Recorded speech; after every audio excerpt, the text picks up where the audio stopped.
Hey there, whiners! You are tuned into the Wine Down with me, Milli Moto. This is the show where we wind down the latest taste in food, family, and entertainment culture. Let's get into our toast. And today, we're shining some wine light on Wish Flower. I think this bottle is beautiful.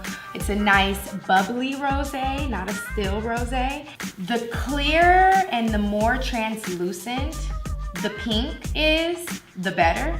So if your rosé looks more like a fruit punch, you definitely don't want that one. And honestly, this one kind of looks fruit punchy to me, but it does have a nice translucent glow. So let's give it a try. Not too bad. And I'm not a bubbly fan, okay? Bubbles make me a little sick, but that was really good. So I might get into bubbles again. Now that we have our wine, it's only right that we compliment it. Check out this week's Wine with Compliments, New York City edition. What's up, winers? It's a little bit damp outside here in New York City, but I'm not gonna let that dampen my spirits. My friends and I just experienced an emergency evacuation because of a flash flood warning. So we took a little detour to Tao, had a little bit of plum wine with some amazing compliments to go with. Talk about a way to turn the day around.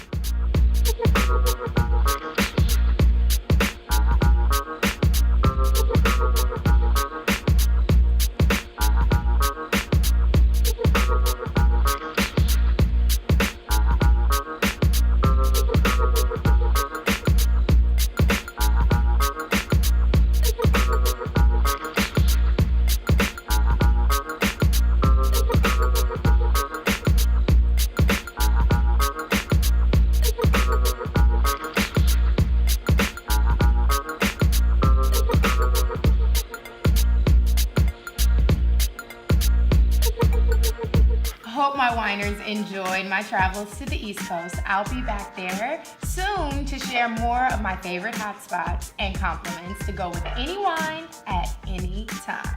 I asked you last week, and I'm gonna ask you again, what you watching with your wine? This week, I highly recommend a show on Netflix called Comedians in Cars Getting Coffee. I completely love the concept of this show, and it's hosted by the legendary Jerry Seinfeld. Everyone has been on this show, every comedian you could possibly think of, including Kevin Hart, Dave Chappelle, Cedric the Entertainer, and I really think the uniqueness in this show that grabs me every time is the fact that they're doing something as casual as getting coffee, just like how we get our wine together. What kind of language do people use? What kind of language? English. And most of the time, the great material comes out of them authentically right there on the spot to Jerry Seinfeld. So it's just like a legendary situation in general. So please check that show out on Netflix when you get a chance. Now, winers, let me take a sip first because this is gonna get deep. This is a call to action for all parents, future parents, aunties, uncles, granddads, grandmas, whoever. A Texas middle school teacher made news a few months ago for taking her frustrations to Facebook and venting to her friends and family. She asked for parents to stop coddling their children, claiming that it creates more work for her once the children arrive at school. What do you think about this? I honestly hate the fact that she used the word coddle.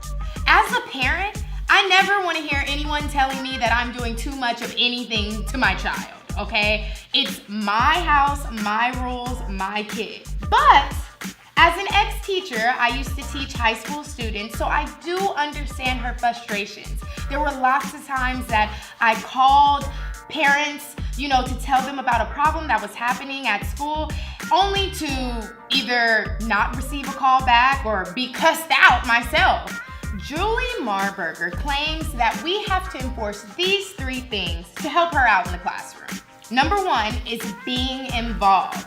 As parents, we would love to think that every parent is just as involved as the next, but sometimes it's career and other things that happen to be a distraction. Also, by being a proactive parent. When teachers call the home and say that there's a problem going on at school, please communicate with them and let them know, hey, I'm available to make a parent-teacher conference. Let's put some time aside to really attack this problem so that my child can get some help.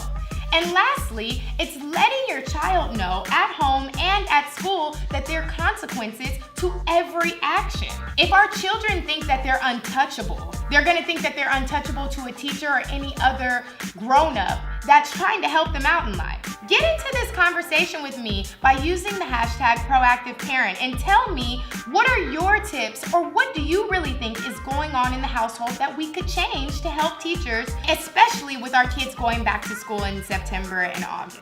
And you also can talk to me about anything today or from previous episodes by using the hashtag #TheWindDown. And I'll meet you here, same time, same place, next weekend on The Wind Down on MixedUpTV.com.